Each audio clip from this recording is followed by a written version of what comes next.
So if you came here this morning to discover the mystery of ROCCAT versus ROCCAT, ROCCAT rolls off the tongue better. I think most people say that when they see the name, but the logo is a cat.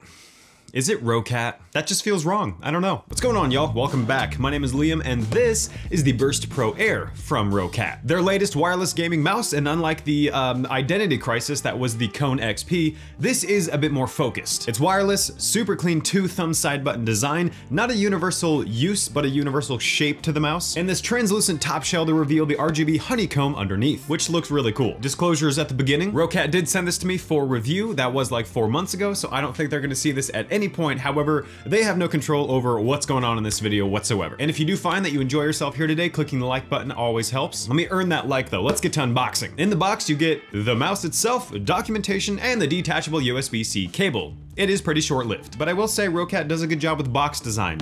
Big fan. Briefly jumping ahead, the USB-C cable is super nice. You'll be using it a lot because of the battery life, and it's become my go-to USB device charger. It's really, really good. Okay, now let's talk technical specs of the Burst Pro Air. This thing is running a lot of proprietary ROCCAT hardware. It's their own Owl-Eye 19K optical sensor, their own Titan optical switches, their own bionic shell. I don't know if that's design or material. It weighs 81 grams, has stock heat-treated PTFE glides, which are super nice, and is about the footprint of like a HyperX Pulsefire Haste. Just off of those specs alone, I think you'll be able to tell if this mouse is for you. 81 grams isn't unbearable, but compared to the 59 grams of the Pulsefire Haste, it is a noticeable weight difference. However, if you're not used to super lightweight gaming mice, you might still be rolling here. So let's keep going, lots of warnings to come. Let's talk software next, because the Burst Pro Air was unfortunately a very hit or miss experience for me, and it seemed for the most part to come down to the software. Swarm, the companion app for ROCCAT's products, is very good when it works. It gives you all the control in the world for things like button mapping, DPI settings, illumination control, and frankly, a lot more that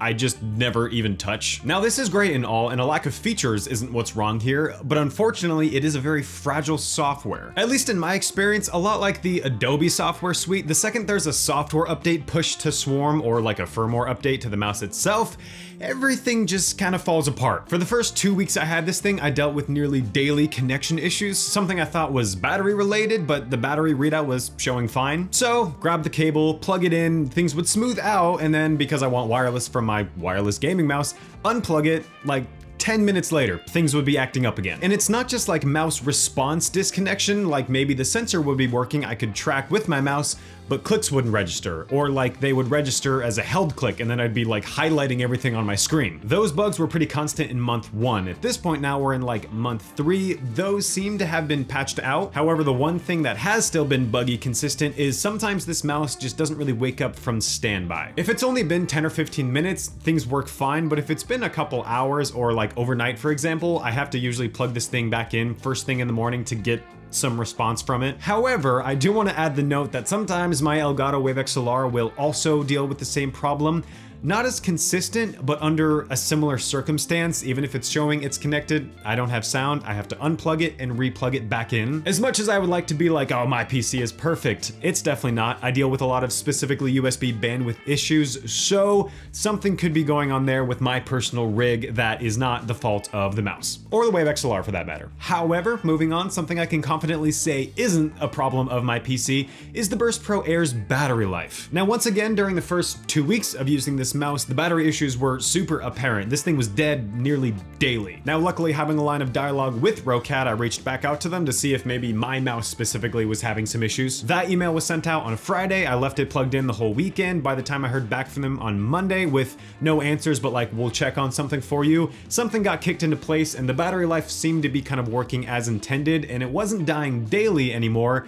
It was dying every 3 days. Now, depending on your use, that might be the biggest turnoff from this mouse. 3 to 4 day max battery life is just well short of the competition. It's certainly shorter than the $150 premiums, the Viper Ultimates, the G Pro Superlight, which I've heard lasts like a month, which is nuts. But it's also shorter than other wireless gaming mice that I've used, all cheaper by the way. Now, yes, you could just plug the mouse in at the end of the day, make that a habit that you get into, but you don't want to have to do that, especially after spending $100 on your mouse. And also, from what I can tell, because the charging port is here at the front, there wouldn't be any easy way to make like a docking station like you can with the underside puck design of like the Superlight. The battery, unfortunately, definitely a bummer. Final downside, probably more of a nitpick, the DPI button is huge. And yes, it is effectively just a macro button. You can change it or disable it. I always disable it on any mouse of mine that has it prominently placed. And I would make that more of a downside, but according to TikTok comments, apparently having DPI switching on the fly is something that more sweaty players do more often.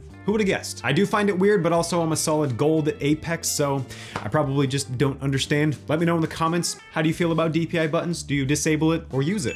Now, let's move on, because that was a lot of bad. It has been a rough experience overall, I would say, but not entirely rough. Windswarm has been updated, and the battery has been charged into oblivion.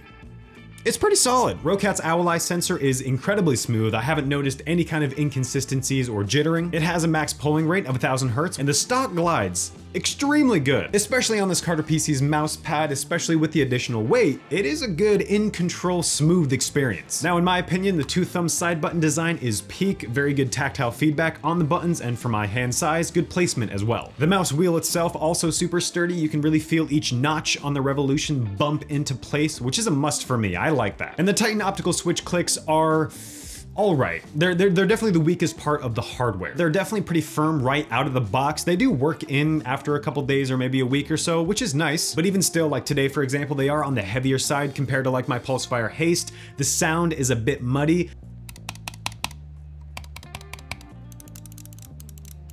Overall, just not the sharpest click experience. Man, I'm really selling the HyperX here today. Now, to start to wind things down, at this point, you're probably thinking, well, geez, I probably shouldn't pick up this mouse.